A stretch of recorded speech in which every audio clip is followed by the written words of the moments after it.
আমার কলিজার টুকরা মিজানুর রহমান আজহারী আফসোসে বুক ফেটে যায়, আজকে ফেসবুকে স্ট্যাটাস দিয়েছে। জানেন কি আপনারা?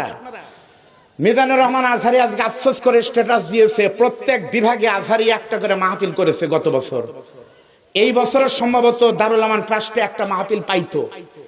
আজহারী সাহেব আজকে স্ট্যাটাস দিয়েছে, আমি বাংলাদেশের কোনো প্রোগ্রাম করব না, আজহারী এই বছর কোনো মাহফিল আর করবে না। আজকের সিদ্ধান্ত হয়ে গেছে। কেন? দি face index of mind. Azhari বুঝতে পেরেছে জাকির নায়কের থাবা যদি আবার আমার প্রতি আসে, এজন্য নির্বাচনের কথা পুলিশ প্রকটন লক্ষ লক্ষ মানুষের হবে, আর কিছু লোক তো আছেই মাইন্ড করার হুমন্দিরা। শুধু একটা কথা বলছিল, একদল খাইছে আরেক দল খাওয়ার জন্য বসে আছে, তাই চান্দি গরম হয়ে গেছে। ভোটের বছর যদি আবার কি কইতে কি কয় কি হয়, সেজন্য সিদ্ধান্ত নিল মাহফিল করব না। আজহারী সাহেব সিদ্ধান্ত পুনর্বিবেচনা করুন। আজকে যদি আল্লামা সাইদি থাকতো, লক্ষ লক্ষ যুবকের ইসলাম পাইতো।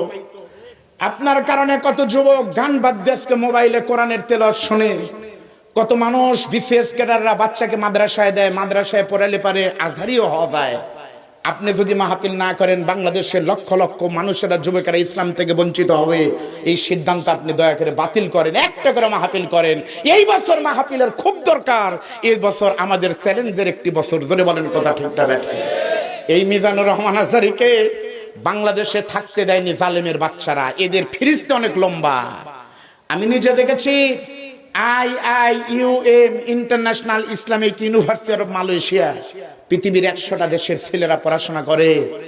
সেখানে গিয়ে দেখেছি, সেখানে চান্স পাওয়া তো দূরের কথা, বিরাট কঠিন ব্যাপার। সেই মসজিদে সারা পৃথিবীর বড় বড় জ্ঞানীরা সেখানে পড়ায়। সেই মসজিদের খতিব জুমার নামাজের দায়িত্ব পালন বাংলাদেশের কেউ চান্স পায়নি। মিজানুর রহমান আজহারী সেখানে জুমার নামাজ পড়ায়। জোরে বলেন আল্লাহু আকবার। যে আজহারীকে দেখার জন্য আমি নিজে 5,000 টাকা, বাংলাদেশের টাকা, মালয়েশিয়ার রিঙ্গিত 5,000 টাকা খরচ করে, মালয়েশিয়ার অর্থনৈতিক রাজধানীর নাম হলো কোথায়, পুত্রজয়া।